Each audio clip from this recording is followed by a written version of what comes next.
O vídeo de hoje é um divisor de águas em nosso discipulado.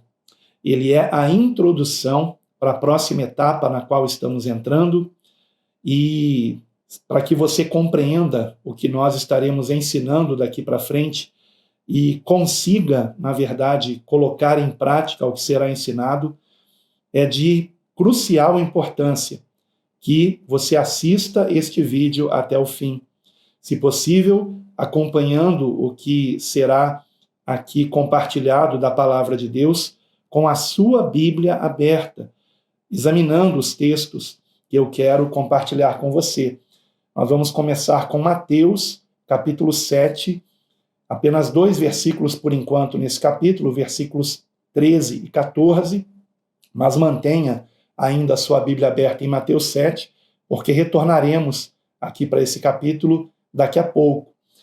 Quero aqui deixar uma saudação para quem está acompanhando esse vídeo na estreia, aqui no canal A Deus Toda Glória. Um grande abraço para todos vocês. Caso você tenha alguma dúvida, você pode escrever aqui durante a estreia no chat. Eu devo estar acompanhando aqui com você também a estreia e posso responder imediatamente. No entanto, peço apenas que as perguntas sejam dentro do que nós estamos tratando aqui neste vídeo. E o mesmo em relação aos comentários aqui abaixo desse vídeo, depois que ele estiver publicado. Se você preferir colocar a sua pergunta nos comentários, caso não tenha assistido na estreia, faça isto e eu tentarei responder tão logo eu veja a sua pergunta. Vamos então aqui para Mateus, capítulo 7, versículos 13 e 14. E como eu preciso ser muito objetivo, eu tentarei ser o mais focado possível nas anotações que eu fiz do que eu tenho que compartilhar com você. Então é muito provável que você perceba que eu estarei lendo muito do que eu estarei falando aqui, mas é porque eu não quero fugir do tema, eu não quero sair do assunto. Então, para que isto não aconteça, melhor é que eu seja o mais focado possível nas minhas anotações, tá bom?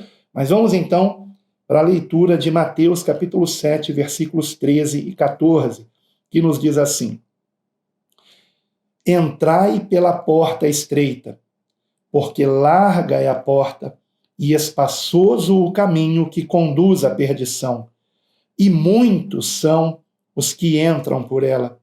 E porque estreita é a porta e apertado o caminho que conduz à vida, e poucos há que a encontrem. Poucos são os que encontram a verdadeira porta da salvação, o verdadeiro caminho que conduz à vida. Que porta é essa? Que caminho é esse? Ora, é evidente que se você já leu o Novo Testamento, você já se deparou com o próprio Senhor Jesus declarando que Ele é a porta. Em João capítulo 10, versículo 7, o Senhor Jesus disse: em verdade vos digo que eu sou a porta das ovelhas. E no versículo 9, ele acrescenta: se alguém entrar por mim, será salvo. Entrar por quem? Por Cristo Jesus. Não por uma denominação religiosa. A salvação não está numa denominação religiosa. Não estou com isso dizendo que alguém que faz parte de uma denominação religiosa não possa ser salvo. Mas só será salvo se esta pessoa estiver compreendendo que não é a religiosidade, a denominação religiosa que o salvará, mas sim esta pessoa estar em Cristo. E é o que nós vamos ver hoje aqui. Ele mesmo também declarou ser o caminho, quando ele disse em João, capítulo 14, versículo 6, eu sou o caminho, não um caminho, mas o caminho e a verdade e a vida. E ninguém vem ao Pai senão por mim. Você percebe que quando ele disse o caminho, ele deixou claro que é o caminho que nos conduz ao Pai, que nos conduz a Deus, que nos conduz à verdade, que nos conduz à vida. Jesus Cristo é este caminho. Então, será que nós estamos neste caminho? De fato. Será que nós entramos por esta porta de verdade? Porque ele disse que a porta é estreita e o caminho é apertado. Ora, isto parece contradizer o que muitos dizem, que basta dizer que Jesus é o Senhor e crer que ele ressuscitou dos mortos para ser salvo. Muitos dizem isso, não é verdade? Basta você dizer Jesus é meu Senhor e crer que ele ressuscitou dos mortos para ser salvo. Como é fácil dizer isso, não é? E também a maioria, eu creio, dos brasileiros, pelo menos, que é uma nação supostamente cristã, a maioria dos brasileiros, sejam praticantes ou não de alguma religião cristã, acreditam que Jesus ressuscitou ao terceiro dia. E também acreditam que ele é o Senhor. E não veem dificuldade nenhuma em dizer isso. No entanto, vivem como se isto nada significasse. Por quê? Porque suas vidas não evidenciam obediência a Jesus como Senhor. Então, embora de fato esteja escrito em Romanos 10, 9, se confessares com a tua boca a Jesus como Senhor e creres no teu coração que Deus o ressuscitou dos mortos, serás salvo, embora esteja escrito isto, no mesmo capítulo 10 de Romanos, está escrito no versículo 16, nem todos têm obedecido ao Evangelho. Então perceba que quando está escrito chamar Jesus ou confessar Jesus como Senhor, significa algo que tem que vir de dentro, do coração. Significa que, de fato, nós temos que obedecê-lo para que seja ele o nosso Senhor. Porque a palavra Senhor aqui, ela implica em obediência. E não apenas em alguém dizer que Jesus é o Senhor da boca para fora.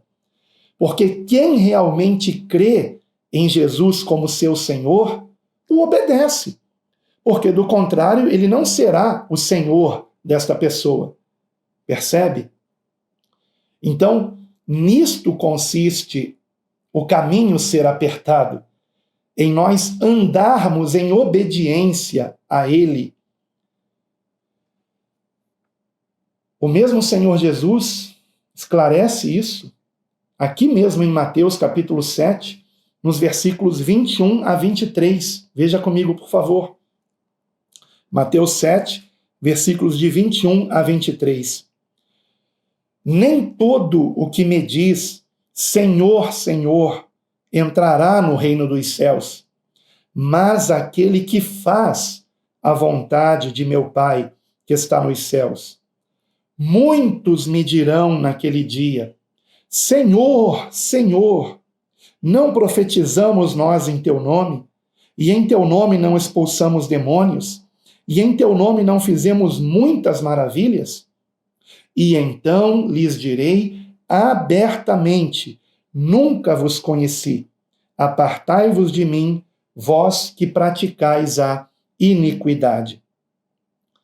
Você percebe a gravidade do que o Senhor Jesus nos advertiu aqui? Há pessoas que chamam ele de Senhor, mas que não serão salvas. E ele explica por quê. Porque nunca vos conheci, e esse termo conheci aqui no grego, no original, significa conhecer na intimidade, ou seja, nunca houve um relacionamento entre nós, vocês nunca tiveram intimidade comigo, e ele acrescenta, apartai-vos de mim, vós que praticais a iniquidade. Essa palavra iniquidade no grego é anomia, viver sem lei, viver sem seguir uma norma, sem um compromisso, Então o Senhor está dizendo: apartem-se de mim aqueles que não tiveram compromisso com o que eu lhes ensinei. Então este é o ponto. Por isso também ele fez a seguinte pergunta em Lucas capítulo 6, versículo 46. Por que me chamais Senhor, Senhor, e não fazeis o que eu digo? Lembrando que o Senhor Jesus não nos ensinou apenas com palavras, mas também com ações. Em João, no capítulo 13, versículo 15, ele disse: eu vos dei o exemplo para que, como eu fiz, façais vós também. Como eu fiz, façais vós também. Interessante é que isto disse o Senhor Jesus depois de ter feito o papel de um escravo, lavando os pés dos discípulos. Então percebam, ele não disse para que o que eu fiz façais vós também, mas como eu fiz, ou seja, o Senhor estava nos ensinando que devemos servir uns aos outros.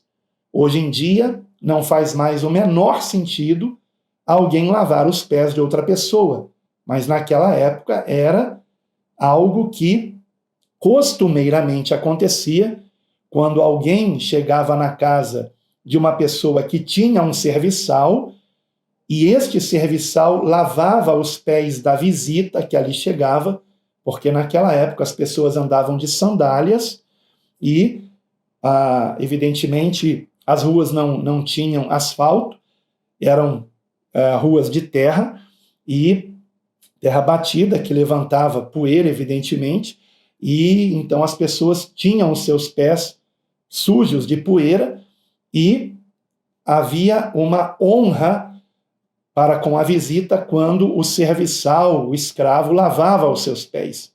E o próprio Senhor Jesus fez esse trabalho, mostrando que nós temos que seguir o exemplo dele, o exemplo de servirmos ao nosso semelhante, especialmente aos nossos irmãos em Cristo. Então vejam que tudo quanto Jesus ensinou, ele mesmo praticou. Jesus Cristo é o caminho que conduz à vida, ele é o caminho porque tudo que ele ensinou, ele mesmo praticou. E se nós estamos neste caminho que é Jesus, a palavra nos adverte que aquele que diz que está nele, que é o caminho, também deve andar como ele andou. Isso está escrito em 1 João, capítulo 2, versículo 6. Aquele que diz que está nele, também deve andar como ele andou. 1 João, capítulo 2, versículo 6. Este é o verdadeiro discipulado. Cristo sendo formado em nós. Aliás, este foi o tema da live que eu fiz com vocês, eu espero que você tenha participado há uma semana atrás, que está aqui no canal, A Deus Toda a Glória. Eu vou deixar no final aqui desse vídeo aparecendo o card para você assistir essa live, porque esse foi o assunto da live que fiz ao lado da minha esposa, Rosa, que Cristo ser formado em nós é o verdadeiro discipulado. Então, se você não assistiu, é também muito importante você assistir. Inclusive, aquela live já foi uma preparação para esta introdução. Então, eu diria que foi o prefácio, aquela live, para este discipulado de hoje, que é a introdução para esta nova etapa que nós estamos entrando aqui no nosso discipulado. Por isso que antes dos primeiros discípulos serem chamados de cristãos, eles foram conhecidos como os do caminho. Você sabia disso? Antes dos primeiros discípulos de Cristo receberem o apelido de cristãos, eles eram chamados de os do caminho. Por quê? Porque eles davam o exemplo prático de que andavam no caminho que Jesus ensinou. Então, por exemplo, em Atos capítulo 9, versículo 2, nós vemos que Saulo de Tarso, ele queria prender os que eram do caminho. Vejam que ali não está escrito, ele queria prender os que eram cristãos. Os discípulos nem eram ainda chamados de cristãos nessa época. Então, ele queria prender os que eram do caminho. Atos 9, versículo 2. No capítulo 19 do mesmo livro, versículo 9, está escrito que alguns descrentes falavam mal do caminho. Ainda no mesmo capítulo 19 de Atos, versículo 23, é dito que houve grande alvoroço acerca do caminho. No capítulo 22 ainda de Atos, versículo 4, o próprio Paulo de Tarso dirá: persegui este caminho até a morte.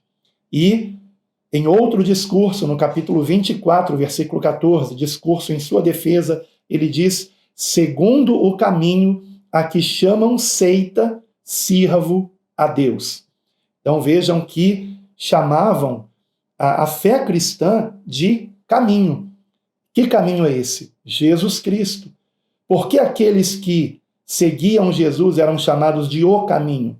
Porque eles andavam segundo o ensinamento de Jesus Cristo. Então, a fé cristã era chamada de caminho porque os discípulos de Cristo seguiam os passos do nosso amado Senhor Jesus. De fato, é o que Pedro diz em 1 Pedro, capítulo 2, primeira epístola de Pedro, capítulo 2, 1 Pedro 2, 21.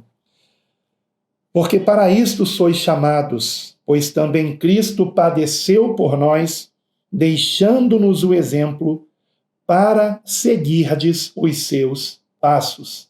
Ou, como na Almeida Corrigida Fiel, para que sigais as suas pisadas. Então, nós temos que andar como Jesus andou. Temos que seguir os seus passos. Prosseguindo aqui no versículo 22. O qual não cometeu pecado. Então, a vontade de Deus é que nós também não estejamos na prática do pecado, nem na sua boca se achou engano.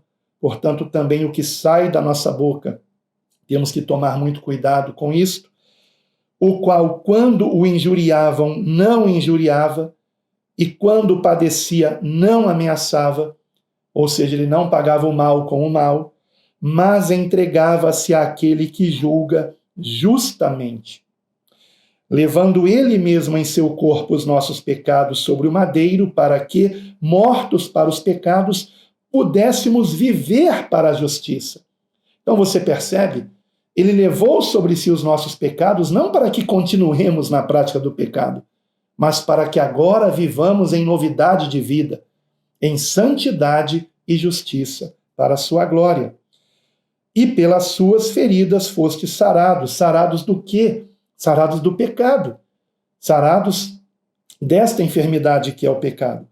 Porque éreis como ovelhas desgarradas, mas agora tendes voltado ao pastor e bispo das vossas almas, ou seja, o nosso amado Senhor e Salvador Jesus Cristo, que é o caminho e a verdade e a vida, e ninguém vai ao Pai senão por ele, senão pelo Senhor Jesus. Então, será que nós estamos andando neste caminho? Por que o caminho que conduz à vida é apertado? Porque exige a renúncia de nós mesmos, queridos irmãos. O próprio Senhor Jesus foi até a leitura de ontem, no nosso plano de leitura, Mateus capítulo 15, ou de anteontem, porque eu estava um pouquinho atrasado no Novo Testamento e eu li ontem alguns capítulos para me colocar em dia. E, aliás, Mateus 15, não, Mateus 16, onde no versículo 24 ele diz assim, Mateus 16, 24, então disse Jesus aos seus discípulos, então é para você, é para mim, se nós somos discípulos dele, se alguém quiser vir após mim, renuncie-se a si mesmo, renuncie-se a si mesmo. Tome sobre si a sua cruz e siga-me. Nós estamos seguindo Jesus. Seguir Jesus é andar como ele andou.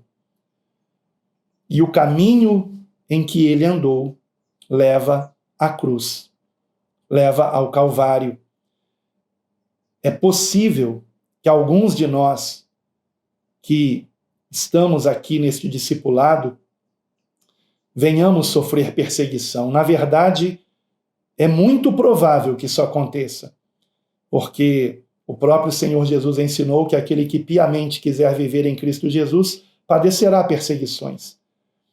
Então, quem realmente se compromete com o ensinamento de Cristo tem o seu caráter transformado, e essa transformação, esta luz de Cristo em nós, dissipa as trevas que há em nós, mas incomoda as trevas que há fora de nós. E isto pode resultar em perseguição. Pode não, vai resultar.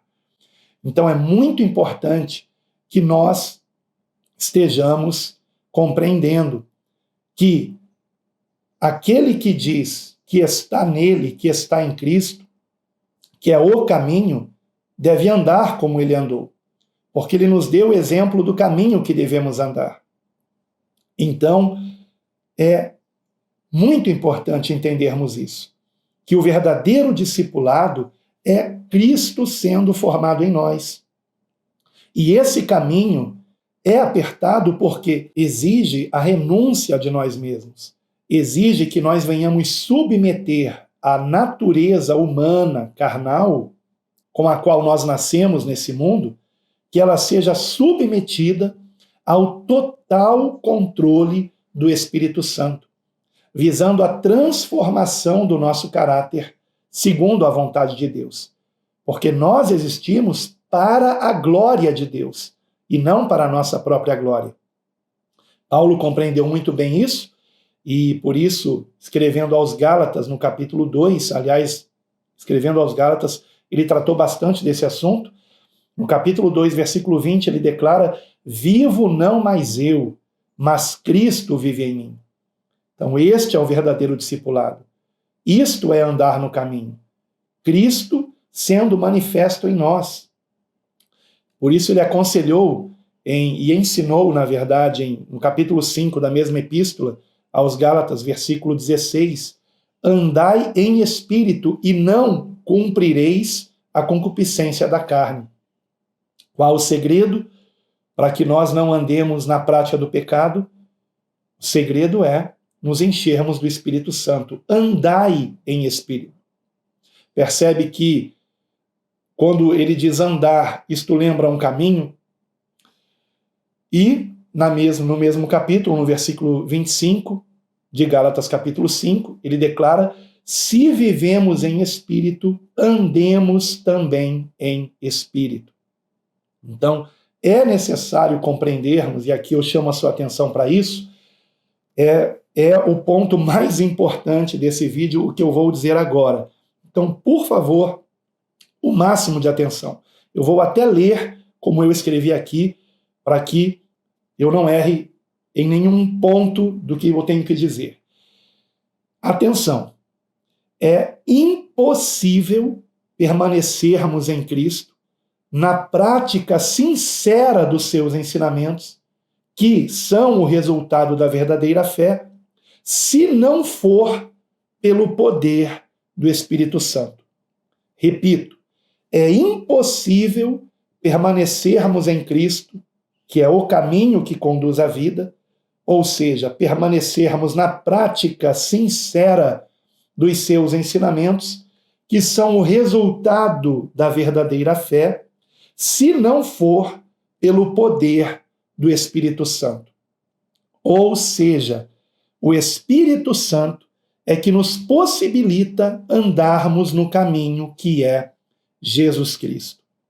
Repito, o Espírito Santo é que nos possibilita andarmos no caminho que é o nosso amado Senhor Jesus Cristo. A tentativa de andar no caminho pela própria força carnal humana gera, no mínimo, soberba e hipocrisia. Por que soberba? Porque a pessoa que tenta obedecer a Jesus pela própria carne, pela sua própria força, sem que ore e reconheça que por si mesma não conseguirá, mas que necessita da ajuda dele, da ajuda do seu Santo Espírito, tal pessoa, na medida em que ela tem algum aparente sucesso em obedecer algo que Jesus ensinou, ela vai pensar que o mérito é dela. Então isso vai gerar nela o quê? Soberba. Ela vai achar que tem algum mérito por conseguir praticar o que Jesus ensinou. Então, por isso que a tentativa de andar no caminho pela própria força carnal humana gera soberba. E se há alguém que acredita que já nasceu eleito, escolhido para andar nesse caminho, mais soberba ainda, porque essa pessoa acha que nasceu com a sorte grande de já nascer salva. Então, cuidado com esse tipo de doutrina, porque isso também gera soberba. A pessoa acha que ela já nasceu melhor do que outras que teriam nascidas perdidas. Então, cuidado com isso também. E a tentativa de andar no caminho pela própria força carnal humana gera também hipocrisia. Por quê? Porque essa pessoa vai fingir ser o que não é. Porque no fundo do seu coração ela sabe que não conseguirá por muito tempo se manter naquela prática. Porque não consegue mesmo. Ninguém consegue andar na prática do que o Senhor Jesus ensinou, de fato, se não for por obra, por ação do Espírito Santo de Deus. Então, há uma hipocrisia, porque a pessoa que tenta obedecer a Jesus pelas próprias forças, ela acaba fingindo ser o que não é. Porque no fundo do coração dela, ela está obedecendo por obrigação, e não por amor, e não porque realmente ama o Senhor. Então, a questão é, não se trata de apenas dever obedecer, mas querer obedecer.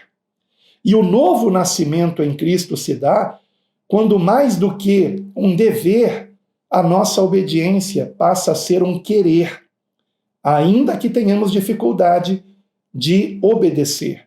Mas nós queremos, mas ainda não conseguimos. Mas, se nós queremos, pela motivação correta, que é a glória de Deus, e não recebermos elogios, se for pela motivação correta o nosso querer obedecer a Cristo, então, quando apresentamos isto diante do Senhor em oração, Ele nos capacita a andarmos em novidade de vida, pelo poder do seu Espírito Santo. Então, enfatizo aqui que não podemos tentar andar nesse caminho com as nossas próprias forças. É importante que venhamos nos render a Cristo. É importante que venhamos reconhecer que sem o Espírito Santo é impossível andarmos nesse caminho, praticarmos o que o Senhor ensinou de todo o coração, sem hipocrisia. Então, necessitamos do Espírito Santo. Por isso que o próprio Senhor Jesus declarou e nos tranquilizou com a seguinte promessa: o Pai Celestial dará o Espírito Santo àqueles que lhe pedirem. Você encontra essa promessa em Lucas, capítulo 11, versículo 13. Você quer o Espírito Santo? Você quer a presença de Deus em você? Você quer o poder de Deus para andar em novidade de vida? Esse é o ponto. Então, foi para isso que Jesus deu a sua vida por nós na cruz. Não foi apenas para tirar os nossos pecados, mas esse tirar os pecados não é apenas para salvação após a morte física. O tirar os pecados é para que agora aquele que nele crê seja cheio do Espírito Santo para que ande em novidade de vida. Aleluia! Isso é maravilhoso. Então, Jesus deu a sua vida por nós para que nós transbordemos do Espírito Santo e não apenas para que sejamos salvos após a morte. Veja comigo, por favor, João capítulo 7, versículos 37 a 39. João 7, versículos 37 ao 39, que nos diz assim: E no último dia, o grande dia da festa, Jesus pôs-se em pé e clamou, dizendo: Se alguém tem sede, venha a mim e beba. Quem crê em mim, como diz a Escritura, rios de água viva correrão do seu ventre. E no versículo seguinte, o 39, é explicado por que o Senhor disse isto. E isto disse ele do Espírito que haviam de receber os que nele crescem, porque o Espírito Santo ainda não fora dado, por ainda Jesus não ter sido glorificado. E quando ele foi glorificado? Quando ele foi crucificado. Prova disso está em João capítulo 13, versículo 31. Deixe-me ler aqui para vocês. Quando o próprio Senhor Jesus diz o seguinte: Agora é glorificado o Filho do Homem e Deus é glorificado nele. Quando foi que o Senhor Jesus disse isso? Na última ceia, quando Judas se levantou para traí-lo. Então, o Senhor Jesus disse: Agora é glorificado o Filho do Homem e Deus é glorificado nele. E lembre-se que o Espírito Santo só pôde ser dado depois que o Senhor foi glorificado. Por quê? Porque ele fez na cruz a remissão dos nossos pecados. Os pecados de quem? De quem nele crê de todo o coração. De quem reconhece que ele não apenas é o nosso Salvador, mas o nosso Senhor. Ou seja, não apenas eu tenho que confiar nele para minha salvação, mas também devo obedecê-lo como meu Senhor. Devo seguir os seus ensinamentos, o que só é possível com a ajuda do Espírito Santo. Prova disso aqui em Atos capítulo 2, versículos 38 e 39. Depois da pregação no dia de Pentecostes, cheio do Espírito Santo, Pedro disse àqueles que ouviam: Arrependei-vos e cada um de vós seja batizado em nome de Jesus Cristo em remissão de pecados e recebereis o dom do Espírito Santo. Porque a promessa vos diz respeito a vós, a vossos filhos e a todos os que estão longe, a tantos quanto Deus nosso Senhor chamar. Que promessa é essa? A promessa de sermos cheios do Espírito Santo. Permanecer no apertado caminho que conduz à vida não se trata apenas de chamar Jesus de Senhor, mas de querer ser transformado pelo seu Santo Espírito. Então a questão é: você quer ser transformado pelo Espírito Santo de Deus? Você quer ser uma nova criatura andando como Jesus andou, praticando os seus ensinamentos? Porque isto é o verdadeiro discipulado. Cristo ser formado em nós. Nós andarmos como ele andou, e evidentemente ele andava sempre cheio do Espírito Santo. E nós também temos que andar cheios do Espírito Santo. Você quer? Lamentavelmente, infelizmente, poucos querem. Poucos querem. Então é por isso que poucos são salvos. Muitos querem apenas fazer parte de alguma denominação religiosa, geralmente, é claro, cristã, porque senão a pessoa não chamaria Jesus de Senhor, mas querem apenas isso. Querem apenas participar das reuniões que acontecem na sua denominação religiosa, mas quando termina aquela reunião, não há mais compromisso com Cristo. Segue o restante da semana, dos dias, sem nenhum compromisso com Ele. E, às vezes, são até pessoas que tentaram tentaram obedecer Jesus, mas pela própria carne, e por isso não conseguiram. E não conseguiram porque também não foram instruídas corretamente de que não é pela própria carne, mas é orando para que o Espírito Santo de Deus opere essa transformação. E que nós não resistamos ao Espírito Santo, porque ele nos chama para a oração. Ele nos chama para termos momentos a sós com Deus, orando. O problema é que muitos resistem. Ele nos lembra que nós temos que meditar na palavra. O problema é que muitos resistem. Então, não resista ao Espírito Santo de Deus. Será que você é um daqueles que foi ensinado que é impossível resistir ao Espírito Santo? Ora, se fosse impossível, Estevão não teria dito em Atos capítulo 7, versículo de número 51, homens de dura cerviz e incircuncisos de coração e ouvido, vós sempre resistis ao Espírito Santo, assim vós sois como vossos pais. Que não sejamos assim, que não estejamos resistindo ao Espírito Santo, mas atendendo ao seu chamado para o arrependimento de pecados, para a oração, para a meditação na palavra, para o congregar, para estarmos juntos com os nossos irmãos, nos edificando mutuamente em Cristo. Então, há muitos acomodados numa religião. Há muitos que apenas congregam também, apenas congregam, mas não querem compromisso com o que o Senhor ensinou. E como não querem compromisso, às vezes eles fazem pressão ao pastor, eles pressionam aquele que os pastoreia para que este irmão esteja ensinando alguns assuntos teológicos que são realmente assuntos até interessantes, que são assuntos até mesmo, que eu não diria que não sejam importantes, mas que não tratam do que realmente tem que ser tratado para a nossa edificação em Cristo.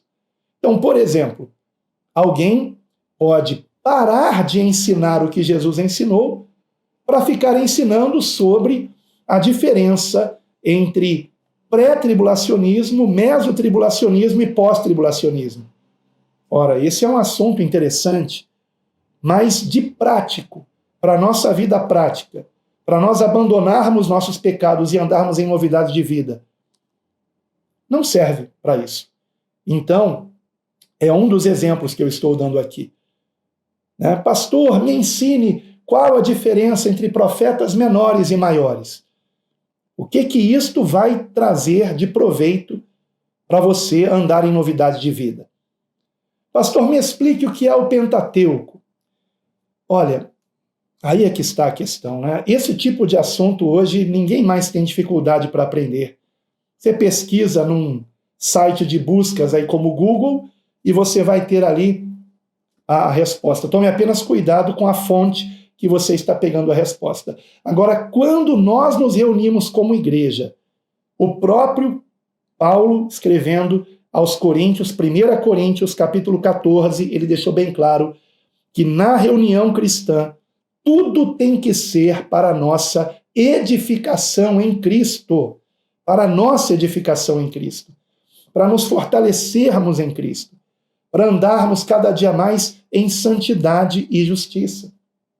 Portanto, aproveito para deixar aqui uma advertência aos meus queridos irmãos que pastoreiam.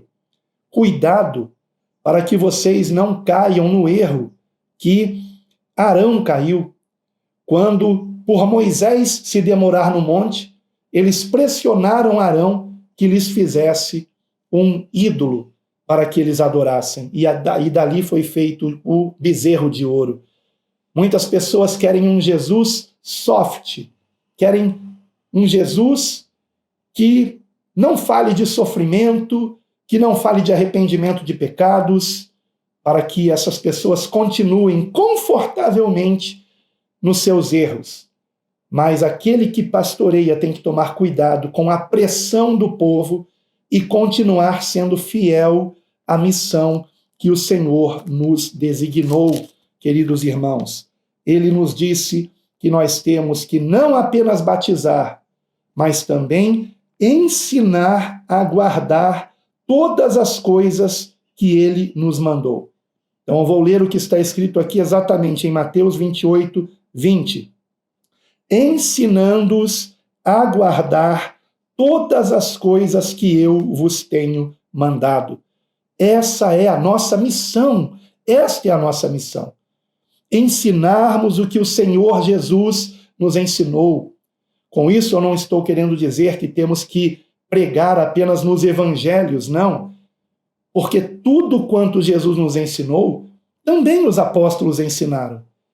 Então, podemos pregar em qualquer texto, até do Antigo Testamento, porque os apóstolos, o que eles tinham quando eles estavam formando congregações e pregando e ensinando? Eles não tinham ainda nem sequer os evangelhos escritos.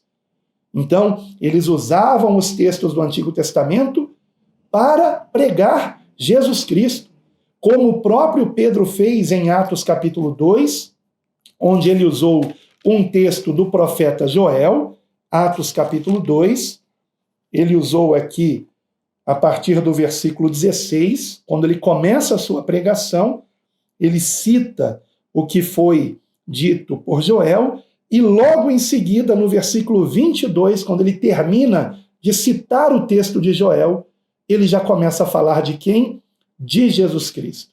Então, queridos irmãos, o foco é o Senhor. E há muitos acomodados numa religião, mas poucos querendo ser transformados através do poder do Espírito Santo, para que andemos segundo os ensinamentos do nosso amado Senhor Jesus Cristo. Então, há um caminho no qual nós temos que andar. E nós avançamos nesse caminho de transformação quando queremos andar como Jesus andou, em verdadeira santidade e justiça.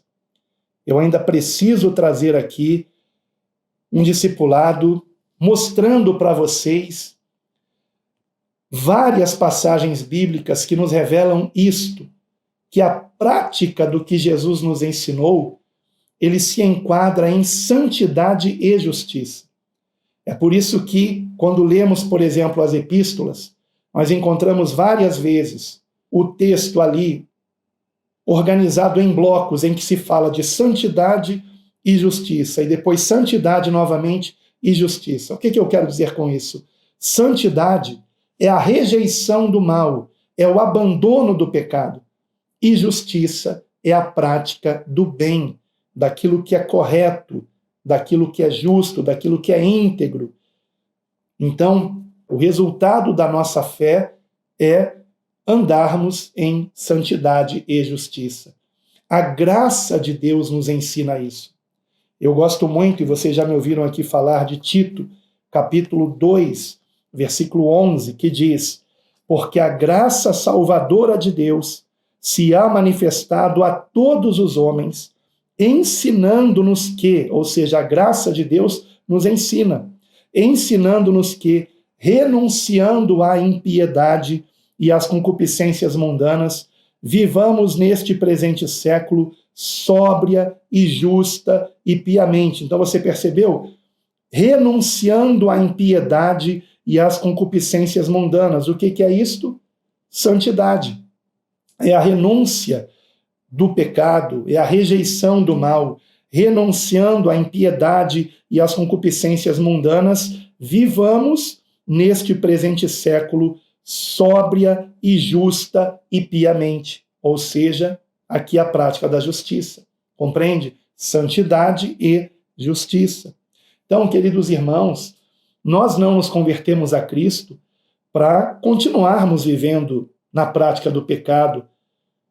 Não, nós nos convertemos a Cristo para andarmos em novidade de vida, em verdadeira justiça e santidade.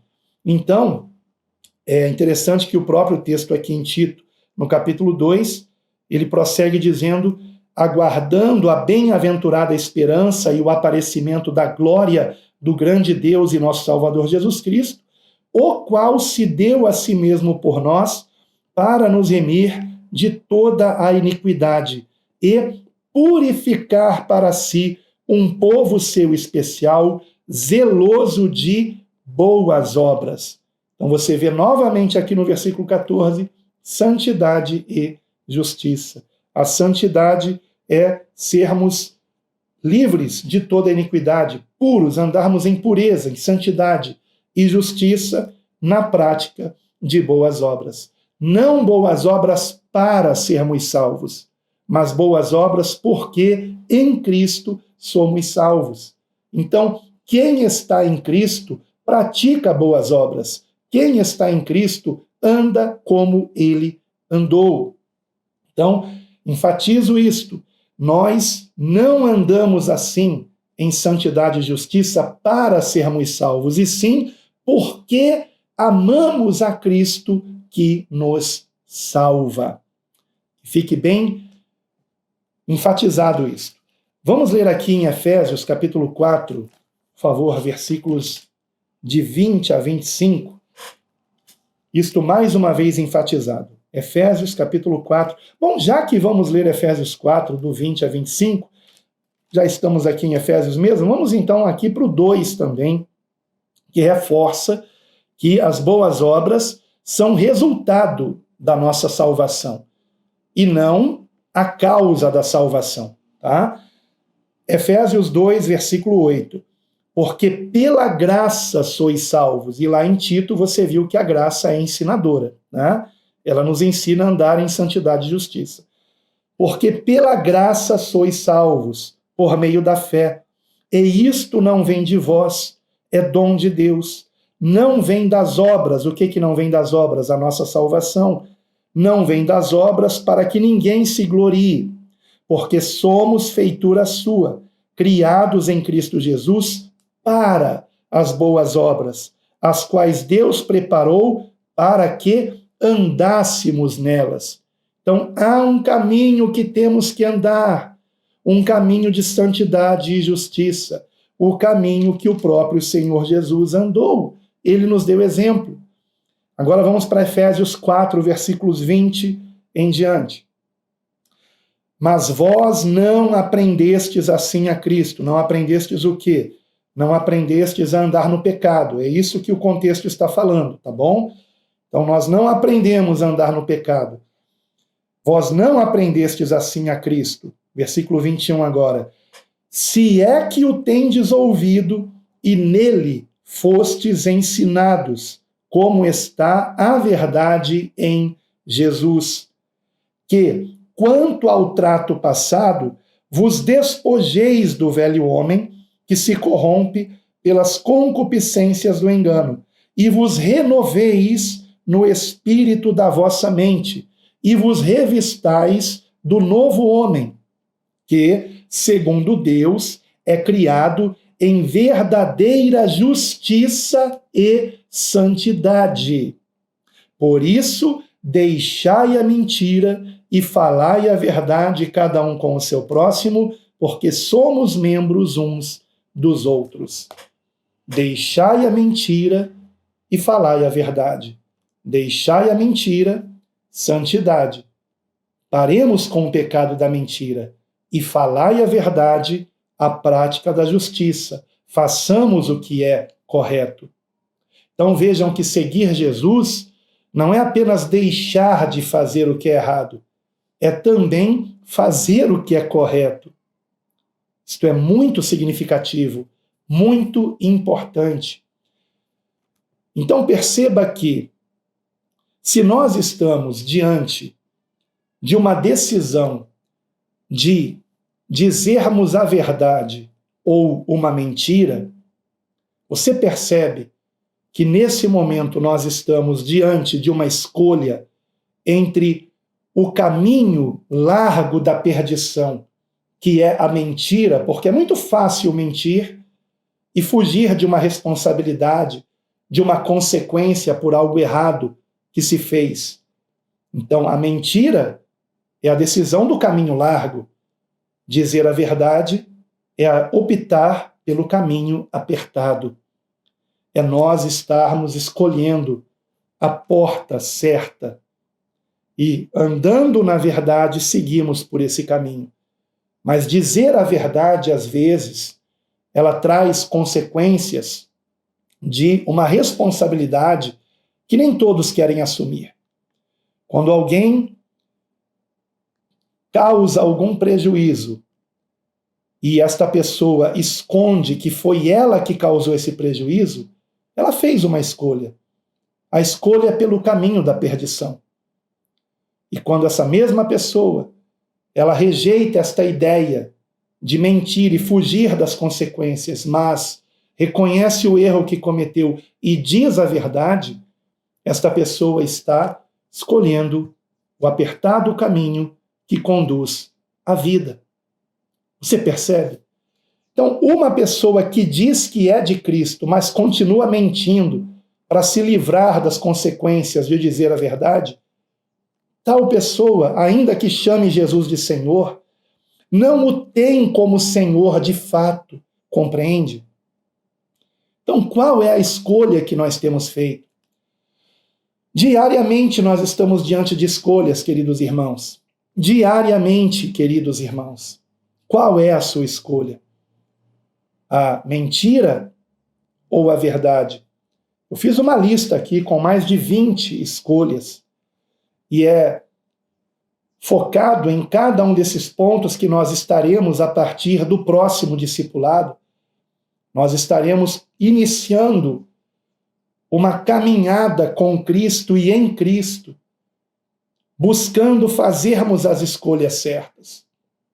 Porém, é importante entendermos que se tentarmos andar nesse caminho de santidade e justiça com a nossa própria carne, ou seja, com a própria força natural, não conseguiremos.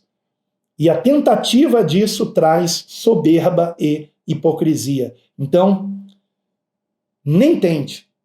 É importante você reconhecer isso em oração e pedir diariamente o Espírito Santo para que você seja transformado. Então, qual a sua escolha?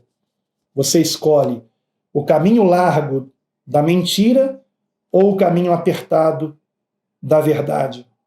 Qual a sua escolha? Eu fiz uma lista aqui, onde em cada ponto do que eu vou dizer aqui, e vou apenas ler o que está na lista, a primeira opção é o caminho largo. A segunda opção é o apertado caminho no qual devemos andar. Então vamos lá? Você está pronto? O primeiro ponto já foi. Mentira, que é o caminho largo, ou verdade, que é o caminho estreito. Prosseguindo. Orgulho ou arrependimento? Soberba ou humildade? Vingar-se ou perdoar? Amaldiçoar ou abençoar? Hipocrisia ou sinceridade? Frieza ou compaixão? Malícia ou benignidade? Desprezo ou misericórdia? Ostentação ou simplicidade? Ganância ou contentamento? Inveja ou felicitação? Murmuração ou gratidão? Avareza ou generosidade? Promiscuidade ou pureza? Distração ou vigilância? Pressa ou paciência? Precipitação ou prudência? Rebeldia ou mansidão? Desistência ou perseverança? Contenda ou pacificação? Maldade ou bondade? Traição ou fidelidade? Ser servido ou servir? Ser interesseiro ou doar-se? Qual a sua escolha?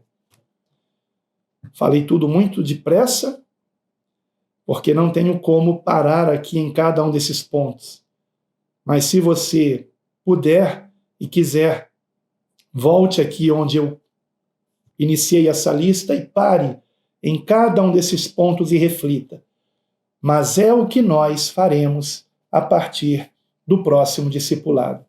Eu quero encerrar aqui fazendo apenas mais uma leitura na primeira epístola de Pedro, primeira epístola de Pedro, capítulo 1, versículo 13 em diante. 1 Pedro, capítulo 1, versículo 13. Por favor, veja comigo. Nós vamos até o capítulo 2, versículo 5, e com isto nós encerramos o nosso discipulado de hoje. 1 Pedro, capítulo 1, versículo 13. Portanto, cingindo os lombos do vosso entendimento, sede sóbrios e esperai inteiramente na graça que se vos ofereceu na revelação de Jesus Cristo. Você percebe? Na graça. Não é pela sua própria força, é pelo poder do Espírito Santo.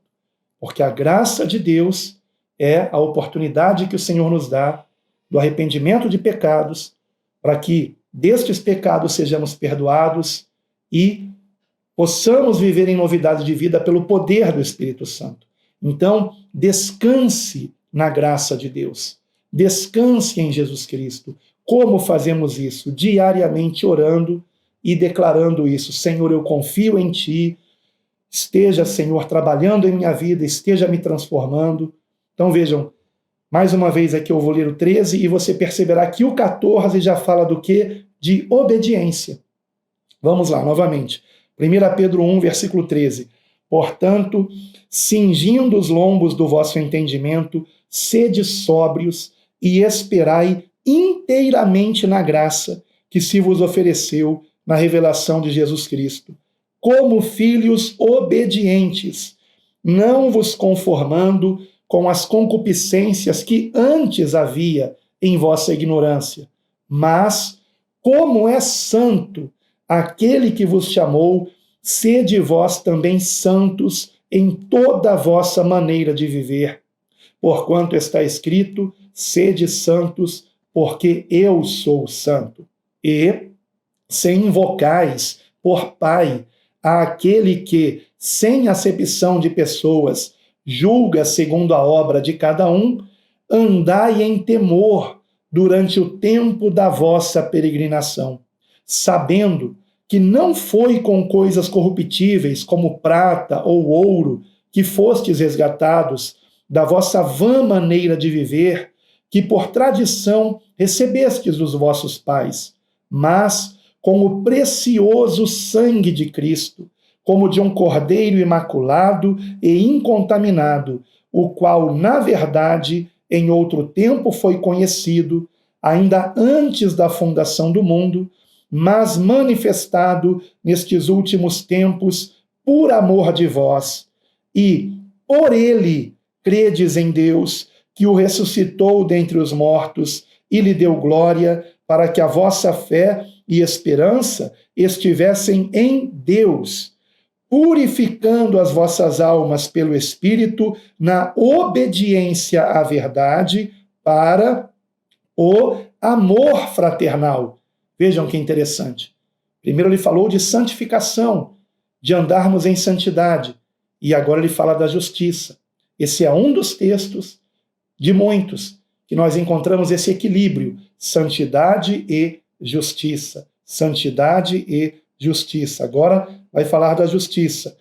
Para o amor fraternal não fingido, amai-vos ardentemente uns aos outros com um coração puro, sendo de novo gerados, não de semente corruptível, mas da incorruptível, pela palavra de Deus, viva, e que permanece para sempre. Porque toda a carne é como a erva, e toda a glória do homem como a flor da erva. Secou-se a erva e caiu a sua flor, mas a palavra do Senhor permanece para sempre. E esta é a palavra que entre vós foi evangelizada.